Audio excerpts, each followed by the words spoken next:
Hello, everyone, and welcome back to the Finance Z Podcast, episode 25. Today's guest is Marty Vanderploeg, co-founder and former CEO of Workiva, the cloud platform that fundamentally transformed how organizations manage, connect, and report critical data. Today, Workiva serves over more than 80% of Fortune 1000 companies. Marty's had a pretty unconventional journey into software entrepreneurship. He was a professor at Iowa State University before making the leap into building companies. He founded Engineering Animation Inc., a pioneer in visualization software whose technology played a key role in some of the most complex and high-profile events in modern history. He later co-founded Workiva, scaled it into what we now know as this category-defining SaaS platform. In my conversation here with Marty, we'll dive into his transition from academia to entrepreneurship, the story of EAI, the founding and scaling of Workiva, establishing a positive company culture, the lessons from building multiple companies, and what does it take to create and scale in the future of AI and building an AI first world, and a little bit of advice he has to young people on building enduring companies. So let's get into it. Marty, here we are. Hey, Logan. I'm so excited to do this podcast. I'm glad we got some time on the calendar. This is your first podcast. That's exciting. Yes, it Welcome. is. Yeah, I don't do many. Well, Marty, I wanted to begin kind of starting before your bulk of your career. Let's go back in time a little bit. Let's talk about your childhood. Um, I would love to hear what was it like growing up? What did you want to do with your life? Anyone you looked up to as you kind of pursued your career? Well, I think I was a pretty typical kid in my era. Um, Certainly, I overheard my father once. He was watching a TV show, and some some very wealthy person was pontificating about how great they are, and he said, "Born on third base and thought he hit a triple."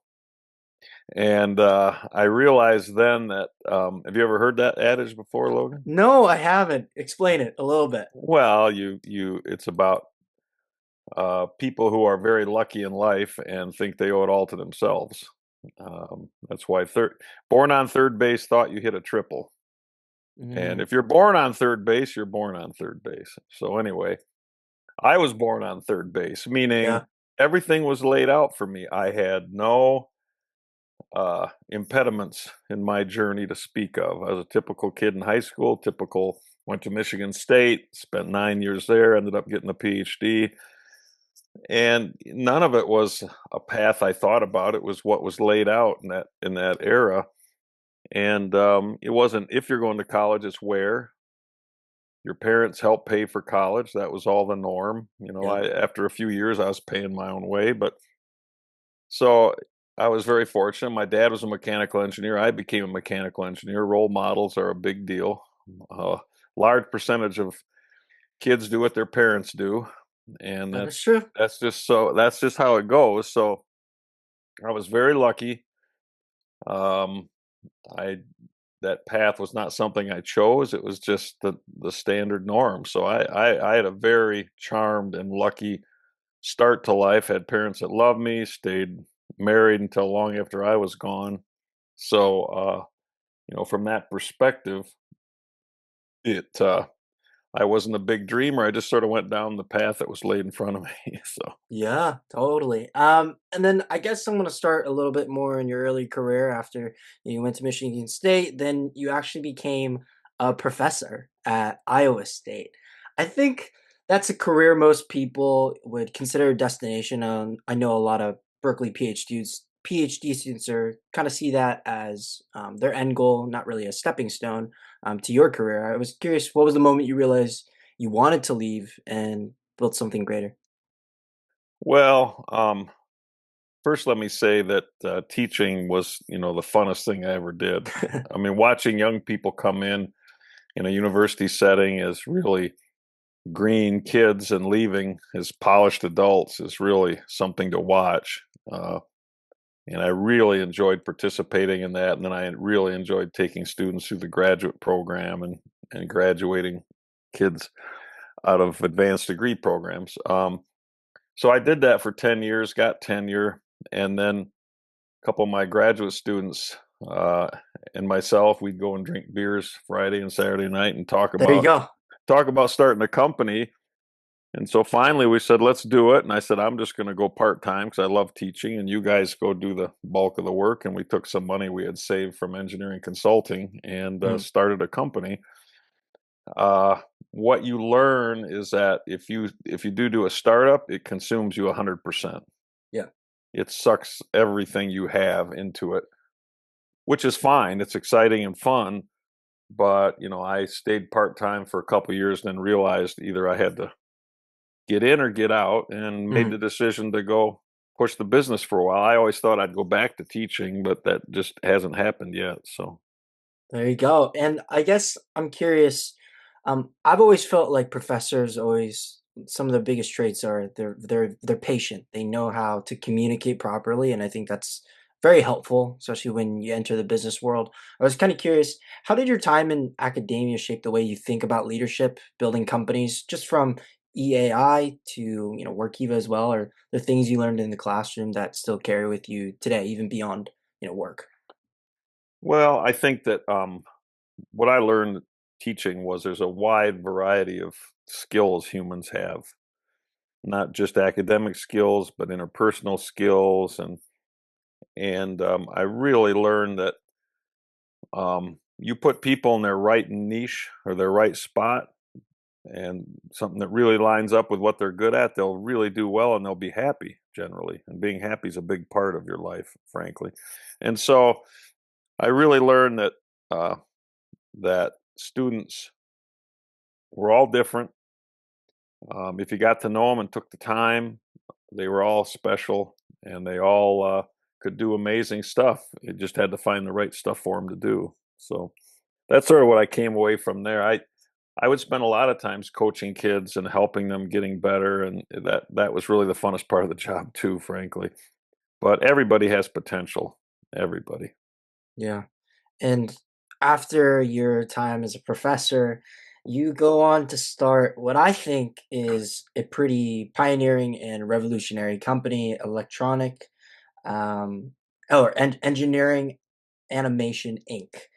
And I think it was ahead of its time. Your software was used in 3D animations to reconstruct the TWA Flight 800 crash, the Oklahoma City bombing, the Nicole Brown Simpson case.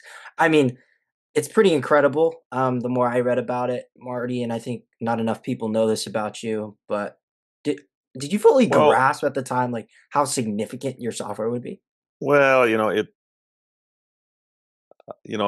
it was a communication tool, is Mm, what it was, and our claim to fame. A lot of people were starting to do computer graphics at the time. The first movies were coming out. Pixar and was forming, and there were a lot of people focusing on computer graphics, and most of them focusing on trying to make the graphics as pretty and realistic as possible. We focused on getting the physics right in an mm. animation. So we put a lot of time into learning, how the laws of physics played into, and then we'd get animations that looked extremely realistic. The human mind is good at spotting things that, you know, aren't right, and motion's a big part of it. So that's really what our strength was, being a whole bunch of engineers starting a computer graphics company, and we were only one part of all the analysis that went on in those bad outcomes. But we did a lot of work for good things too. The ones that got the attention were Yeah, all the that's disasters. yeah, But we were one of the first companies that brought uh, physics into animation. mm, Um, I mean, some people had done it with bouncing balls and things like that, but we were doing complex multi-body dynamics, interacting in a very complex environment. And the animations would look amazingly real because that's what you're used to seeing. You're used to seeing stuff that follows the laws of physics. So that was really our claim to fame there. And it was a bumpy road, as all startups are, especially your first one. You make a lot of mistakes, and we made a lot of mistakes along the journey, things that obviously helped me the second time around. But it was really a great experience. Was it more I'm curious 'cause you guys founded in 1990, and I'm pretty sure still like physical like prototypes, like that sort of design was still pretty popular. Was it more of like getting customers to adopt this new software or like the new idea, or what was the hardest part about, I guess, Well, scaling or growing? it at the time, we were building this company in Huh. Ames, Iowa. There wasn't a venture capital. There wasn't a venture capital community. Yeah. We had to bootstrap the first 5 years. Do Mhm. consulting on the side and get enough money and use credit cards to do payroll. It was really a bootstrap deal, and then we finally got a outside investor to believe in us and put some money in, and then we went public in '96. And going public in the '90s was much different than it is now. But that was a great experience going through the whole public process. And Yeah. but the interesting thing about it was we morphed from a services engineering company to a software company, Mm. Right. and our largest customers ended up being GM and Ford because they were using and a lot of aerospace companies, For anyone the that yeah. built big systems, because they'd use the physics and the graphics to do simulations Mm. and understand how their products would work in the real world. So that was our biggest contribution. We were one of the first companies to put up a shared workspace. That was back in the early days of the internet, and we had a shared workspace where engineers could share data, Yeah. drawings, or animations, or anything. And then we you know m- did most of our rendering in hardware, so we could do real time Mhm. rendering, and we didn't worry so much about ray tracing or finding the shadows or getting all that stuff right. We just wanted really high speed animation and ended up with a product called VisView that was engineering viewing of parts and Right. assemblies, and that matched the physics. And that's really what created the value at the end of the day that caused the company to be acquired in 2000, was the shared workspace technology and our general visual viewer for engineering analysis. Yeah. And Marty, you mentioned, you kind of missed teaching a little bit. You also got a great exit when you left EAI. Now we go to kind of the bulk of your career, kind of what you are really known for is Workiva. I'm curious, after the success of EAI, you could have done anything. You could have gone back to being a professor. What drew you back to the founders table, and what was the original spark behind Workiva? Well, after EAI, that was a 10-year, really challenging journey when you bootstrap a company, and I don't recommend that. it's it's a hard way to have two jobs. Actually, I had Yeah. three at the time. I was doing consulting, helping with software, and Hmm. teaching. Uh, it was we were tired, so we all took a few years off. Pretty much the same group of guys then reformed in 2008, and that was all after the the crash in 2008. And uh, and we saw a real need for transparency. We also partnered up with some accounting types who we knew Hmm. from when we went to school, and realized that we could create a better environment for doing reporting. Yeah. And so we started. You always want to start in a focused niche when you start a company. We started in SEC reporting, and really focused on all the issues in that process, and just simplified the whole process of doing it. And that's how the company got started. And still today, a huge percentage of the public filings come out of the Workiva software. So, And you mentioned, and from what I read as well, correct me if I'm wrong, but Workiva kind of began as a platform focused on financial reporting. I think historically it's a category that hasn't always attracted the same attention as other areas of tech. I wanted to see and hear, how did you persuade early customers, investors, and talent that the opportunity was much bigger than it appeared? well, uh, one thing about me is I always tell like it is.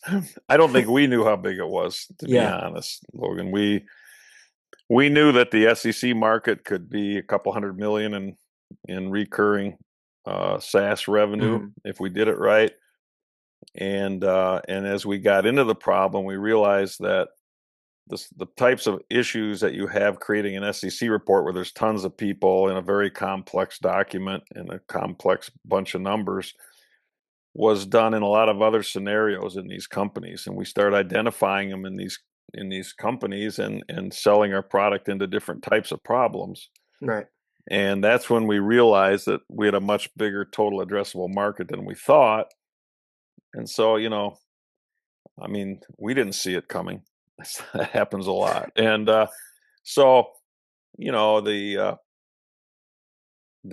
investment community, if you have one success, raising money becomes easy. If you have one success, hiring people comes easy. Everybody wants to be on the next train. And so, uh, I'll never forget, we had one investor when we were raising money fall asleep the whole meeting. Mm, Wake up at the end of the meeting. He was there with several other investors. yeah. He came up to us afterwards. I don't know what you guys are doing, but count me in, and wrote a check. So it's do it once, then it builds. So we didn't have a good idea how big the market was. We knew we could get to 100 or 200 million in revenue. Right. We knew all the investors would have a good return from that big a company even. And so we started, and then each turn we found more and more things the customers started using it for, and we would productize it and sell it into the market. So, uh, you know, reporting in general, be it financial or anything else, we really built that market. We really defined that market, I should say, as a market that has legs and is bigger than anybody thought. Absolutely. And so a follow-up to that is Workiva now serves over 6,000 companies worldwide, and I think probably not too many people know this, but over 80% of Fortune 500 companies use Workiva.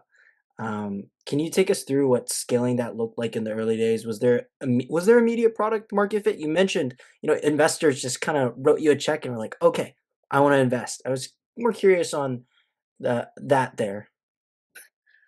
Well, if you want to get in a deeper dive on startups, I mean, you have to have a good market fit. I mean, you Agreed. have to create value. People don't want to mess with another software product or another tool unless it creates a lot of value. And before we started down this road, we interviewed some SEC teams, and we said, Okay. imagine if you can, we could do this for you. And they all said, man, we'd buy it in a heartbeat. And Yeah. we did 4 or 5 meetings like that, and every one of them got so excited, and we just stopped. And we are going to do several more, but we stopped because we wanted to stay stealth. And we went off for 2 years and just built software for 2 years before we launched the product. And so we knew it had a good market fit. After that, we always did detailed analysis of all the issues you face as a company. It just has to create a lot of value for the customer. If it creates a lot of value, your product will sell. It's just that simple. Now, figuring that out is not easy, but that's the core of what you have to figure out. Is if the problem you're trying to solve and the solution you're bringing creates enough value for the customer, you'll be successful. And Marty, a quick follow-up is I have a lot of friends, young entrepreneurs that, want to start a company, but I see them always kind of focusing on raising venture capital money rather than, I guess, signing those contracts or getting recurring revenue. They might have found product market fit or maybe not so much. I was more curious, like, do you prioritize venture capital money or do you really just hone in on the product, build it, and the VC money will come its way? Well, the interesting thing about how we did it was we did private placements.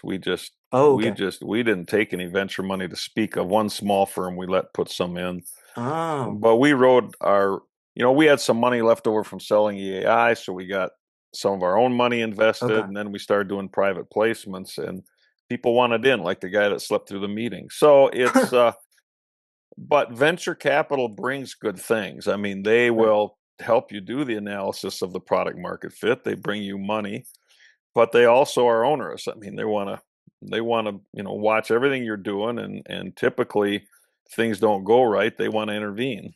And so it's a double-edged sword. You get a lot out of venture capital firms, but they also have a lot of control over you. unless you're a real hot topic like AI now. Those AI startups can get almost any terms they want, but in general, that's not the case. You generally have to agree to some pretty tough terms if you don't achieve the goals you lay out. Yeah, no, definitely. And And there's a lot of private money around now. If I was a When I talk to a lot of startups talk to me and other entrepreneurs, and I always tell them do a private placement first. mm, Get your legs under you with private money if you can raise it. And in this day and age, there's a lot of money floating around for good tech ideas, but you have that to have a is really well defined solution to a well defined problem that you can explain, and uh, and an investor will bite on that. yeah. And going a little bit back to Workiva, I read that Workiva has made Fortune's 100 best places to work for 5 consecutive years under your leadership. Um, I think in a world, and this is just from my own interviews as well, everyone talks about company culture, culture this, culture that. I think it's just become a buzzword. I wanted to know, what did you actually do differently when you were CEO? Well, I think that these ideas are not all mine by any means, but Mm, we really took them to heart. The first was culture, and culture is created by defining values. And you can go to any company website and they have their core values there, and it's most people don't even know what they are that work for the mhm, company, but we talked about core values every company meeting.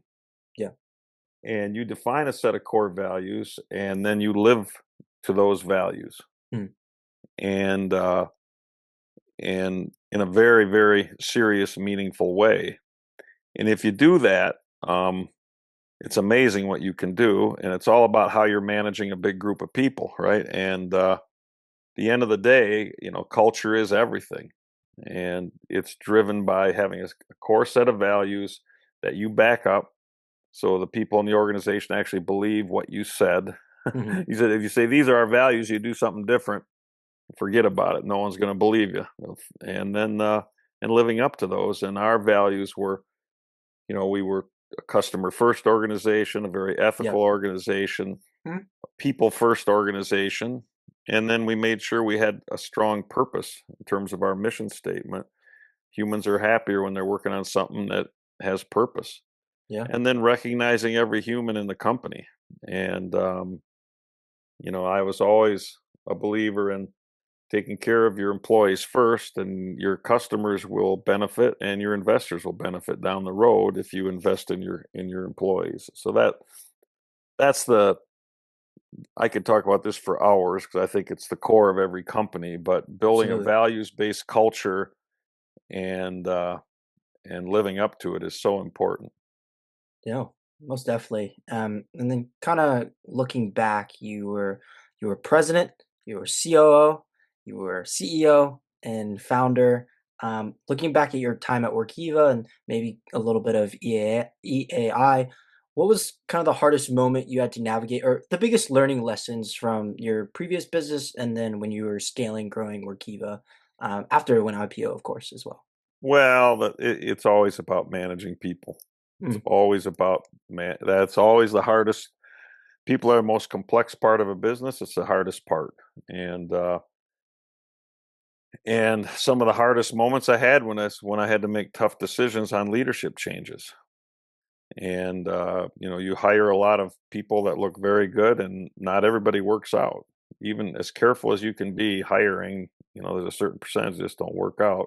And the toughest part for me was I always believe in people. I'm always trying to fix them and invest in them, but some people were just in the wrong job. They were just yeah, didn't line up with where they should be, or they had a culture problem. And in both of those scenarios, letting those people depart with dignity and a fair deal is so important. And that means having really honest conversations with them, and being, brutally honest and direct, compassionate, but just telling them like it is. That's always the hardest part of a leader or manager, from my point of view. That was a really good point, Marty. I think oftentimes some people may be a little stubborn on kind of doing a certain job that they really want or a certain career. Like I think a lot of us, probably more young people, we have our ego, but also we want to stick to something to achieve a certain prestige. I guess a follow up to that would just be, what would be advice to just young people in regards to, finding skill, like finding a job or a career that kind of suits them as well, rather than focusing on prestige Well, growth. yeah, I mean, you brought up a subject that's of great interest to me, and that's humans and their egos and how you deal with that. Yeah. Narcissism is the core of so many problems we have on this planet. Yeah. Egos that just can't be satisfied in terms of company leaders, politics, everything. And part of our core values, what we always treat people respectfully. We always, within the company and outside the company. And we just had a strict policy that if someone's put themselves ahead of all that, in other words, they were very narcissistic, Hmm. um, that they weren't going to fit in our culture, and we'd see them to the door immediately. And it's interesting, even those people, you show them respect as they're departing. Yeah. I've fired hundreds of people in my career, and they all talk to me to this day, with the exception of two. And It's pretty good. so it's how you handle those situations. But with narcissism, that really creates a toxic environment. You really have to make sure you avoid having those people in your org, and it's a Yeah. tough thing to do, but it's something you have to do. Now, in terms of young people, my I think that every young person needs to understand what drives their self-esteem. Mhm. Very few young people, me included, sat down and thought, where does my self-esteem come from? Because every human has that. And sit down and think about it. And I think back when I was a young man, I can see where my self-esteem came from, Yeah. but at the time I didn't realize it. And when you're able to do that and continue to invest in the things that give you good self-esteem, you become a very, very effective employee or business person or whatever you want to call it. Mhm. There's nothing more impressive and nothing that is more powerful than someone who's very confident in their abilities. They listen instead of talking all the time, and they make people feel comfortable and safe in their environment. And I would encourage all young people to study their own, their own brain, understand what creates, your self-esteem, and working on your own confidence in the things you can do. And then when you approach all these situations in a business scenario, listen more than talk. Yeah. Be quiet. Confidence is the most attractive thing, and in any human, and Absolutely. work on that. And part of your confidence may come from academics. Part of it may come from hobbies. Part of it may come from all sorts of places. But understand that and build on that to be as confident as you can. And Yeah. arrogance is a very thin veil over someone who's very insecure. Mhm. And don't ever go there. Work on your self-esteem, and people will follow you, and Yeah. people will want to work with you. And that's that's the best advice I can give young people at a high level in a general sense. I got lots of little advice, but we don't have time for all that. Absolutely. And then kind of the last few topics I wanted to touch based on, Marty, was sustainability. You really believe in that, and transparency. Sustainability, I think, is one of the most debated topics in business, as some companies are doubling down, others are stepping down. Given that Workiva built its identity initially around transparency and ESG reporting, where do you see now it all standing? And then we can kind of jump into the whole AI mix of things. Well, I think that let's be honest. We live on Little Rock, Yeah. planet Earth. I mean, it's a tiny speck in the universe. Yeah. And if you take a 2-foot globe, like you used to look at when you were a kid, Hmm.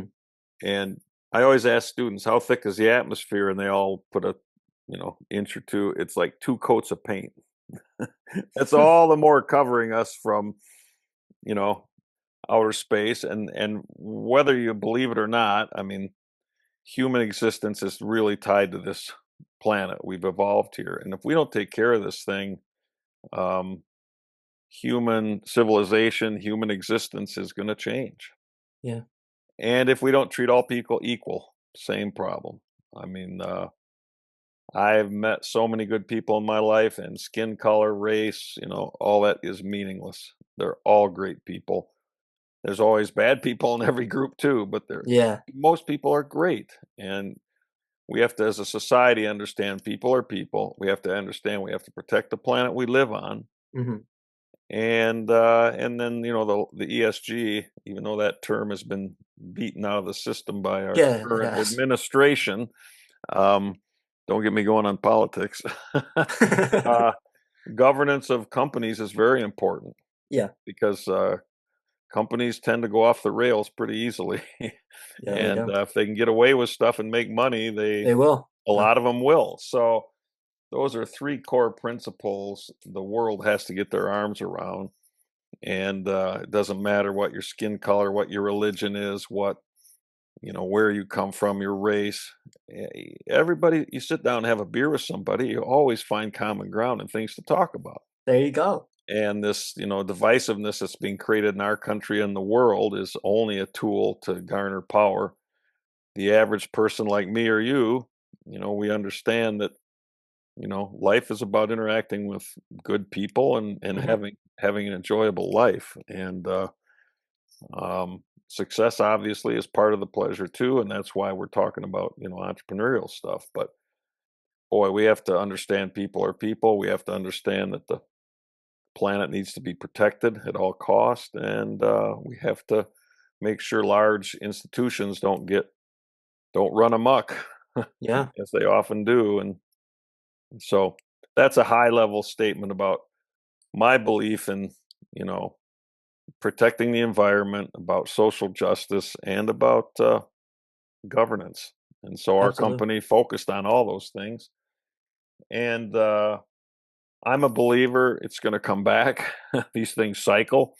It'll come back when we keep having more weather problems and we get more wars and all this stuff, Hmm. because we have to learn to get along and we have Yeah. to learn to take care of this planet. So, it did get, pushed back to the back burner by the current political environment. And but still, as a company, that's a big part of what we do and what we believe in.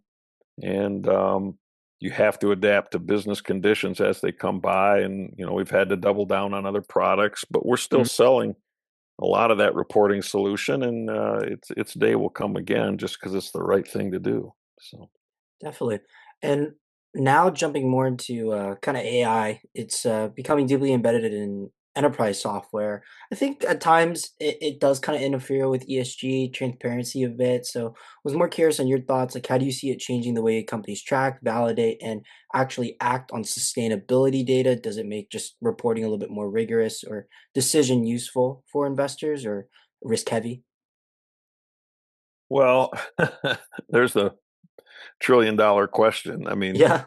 who knows how far this technology will go? I mean, the Mm, current technology of these event windows and it's amazing. tokens and all that Crazy. stuff, that'll have limits how far it's pushed. Hmm. Um, uh, I think that other aspects of how we mimic intelligence with machines Right. will surface. So who knows how far it'll go? It's pretty intriguing what it's going to do to the economics of the planet. Mhm. Capital gets more leverage and labor gets less leverage, which is really sad from my point of view. But we're on this train. And so AI is going to have a big impact on our company. We're integrating it on everything, and it's going to reduce a number of jobs. Ultimately, hopefully, like in the past when we've had big technologies reduce jobs in some fields, you hope other jobs come along that are built on top of that. So Mhm. that's what the hope has to be. From our point of view, as our company, we're very confident in our customer relationships. We're very confident in how we help them store data, and we have processes that guarantee things they Hmm. report are correct, Right. audit processes and other processes that make it, you know, give the leaders of the company comfort that they're reporting the right numbers. So uh, it will affect us. It's already affecting the product we sell. It's Right. already helping us do our job in the company. But ultimately, where it ends up, I, I can't tell you anything more than anybody else says. It will change our employment structure. Yeah. Hopefully, other jobs come in. But I think there's a valuable lesson for young people. Young people have to be good at all the core basic sets of academic knowledge. Hmm. I mean, you can't just say I'm an engineer and go be an engineer anymore. That won't work. You have to have a broad-based education. You have to have strength in math, strength in all the core, even communication skills, writing skills, all that you should just make foundational, and then create yourself with the belief that you're going to have to be nimble. You're going to have to be um, uh, have the ability to be a problem solver, Hmm. and learn how you solve problems. Learn how you use AI. Be an AI expert. And if Yeah. you have those base fundamental capabilities I mentioned earlier, and you know how to use AI as well as anyone around, Yeah. you're going to find a place to work and prosper.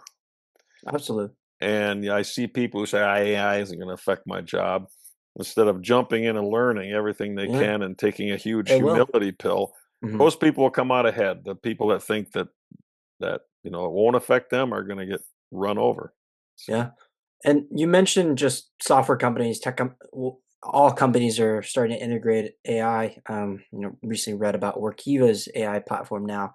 This year's been kind of tough for public SaaS companies. Some investors think AI is no longer a differentiator; it's more of the standard, the baseline. So, I was more curious from your perspective: has AI actually made SaaS companies stronger, more defensible, or is the market missing something? I think that the SaaS companies, um,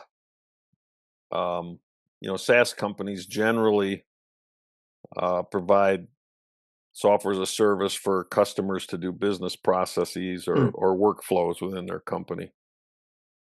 Generally around data. I think the SaaS community will do very different on different ends of the spectrum. If you have a good core story and you store data that's of value, because AI all depends on data, right? If you don't have data, AI can't do its thing. So SaaS companies that focus on data and take care of their data and leverage that to monetize what AI can do with it are going to be even stronger than they were before this happened. They're going to right. do very well. Companies that really don't focus much on data and it's all about workflow and process control are going to struggle. And if they don't adapt quickly, they do everything with AI. They're going to they're going to be in trouble. So I think the investor concern is, they treat all SaaS companies the same now. The SaaS index goes down 5%, everybody goes down 5%. Yeah. There's very little standard deviation. But over time, investors will start to figure out some have a big advantage if they deal with a lot of data. If you don't deal with a lot of data and it's just a process management or workflow management, Mm. you're gonna struggle because AI will be able to do that in the not too distant future. So Yeah, Marty, I don't know if you've seen like Codex, like OpenAI's like coding platform, or Claude's coding. yeah, It's brilliant, isn't it? yeah, I almost coded my own app. yeah, it's amazing. And oh yeah, the whole software engineering thing. If I speak specifically to software engineers, Oh, yeah, they'll be listening. boy, learn AI inside and out. Learn how to vibe code right away, learn how it interacts with Live coding. databases, learn how it interacts with all sorts of things. And if you're the best at that you can be, you'll always have a job. Yeah, If you think, well, I'm Mr. Superstar coder and they'll never be as good as me, and you don't jump in and learn it, you're going to have trouble. So make yourself nimble, use the heck out of AI, have the basics that you go to school for, no math, no calculus, no uh, everything you can know, economics, writing, physics, chemistry, everything. Because the more nimble and the more broad based you are, and the more ability to solve problems, you'll be extremely valuable, and there'll always be a opportunity there. And Marty, one of the last few questions I want to ask, and I am actually very curious now. If you were founding Workiva today, all over again, AI first world, would you do anything differently from the start, the middle, the end? I'm very, very curious. There's a plethora of things you do different. Yeah. I mean, hindsight is 2020. You always see you always see stuff in the rearview mirror clear as day. So, in general, I think that um, I've been associated with three startups. The first one I left for personal reasons, and I learned a lot in that one. Second one was EAI, and the third one was Workiva. You just get better every time you do it. Yeah. You just get better. Consistency. Yeah. And but if I had to do it all over again, you know, I'd have paid a lot more attention to the cap table. We had, and not for my own well-being. Right. Right. It's the cap table is a thing founders pay the least amount of attention to, and is one of the most important things Yeah. for investors. You look at our company, a couple of the founders left early with a big chunk of equity. They Mm, made a lot of money and didn't put mm, any work into it. yeah. And so there's a fairness issue because they make a lot of money for no good reason. And then that wealth has been taken out of the system in terms of your ability to pay other people to help the company. So, boy, you have to be super careful when you create a cap table. Um, and I'm happy to give advice on that anytime. But that's the one thing I would have done. And then operating agreements. Tech people tend to overlook those and let the legal people take care of them. But make sure you understand how your company's put together, and understand who owns what, and make sure everybody earns what they own. So. Absolutely. Marty, you kind of already answered a bit of my last question, just about like the whole AI competitive job market advice there. Um, last question. Any more advice you could give on to entrepreneurs and who are creating companies now, or just even maybe a CEO will be listening. So who knows?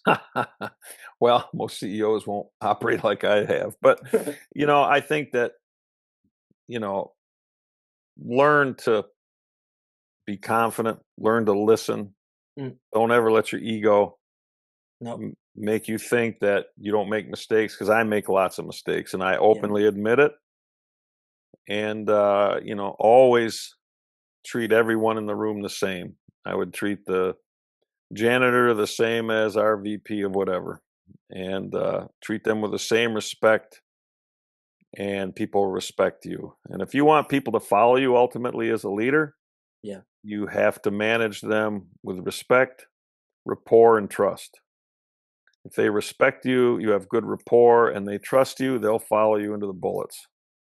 If you manage with fear, if you don't get that done, you're fired. Or if you don't make your number, you're fired. Or any of Yeah. that type of stuff, when the bullets fly, they all just say heck with you and leave. Yeah. So build rapport with your teammates, with the people that follow you, even your boss, and never work for a boss that you don't trust, respect, and have rapport with. Change jobs. Absolutely. And Marty. if you get a chance to lead, remember that I would touch everybody in the company every year, Absolutely. some way, Marty. and then they feel part of it. So anyway. Ma Awesome. Marty, that's kinda all I got for you. This was very insightful for me, and I know probably a lot of, my audience as well. So, thank you so much for taking the time. This was really fun. Well, it was a pleasure, and like I said, I don't do many of these, but if it's targeting young people, I'll always try to get young people to listen. So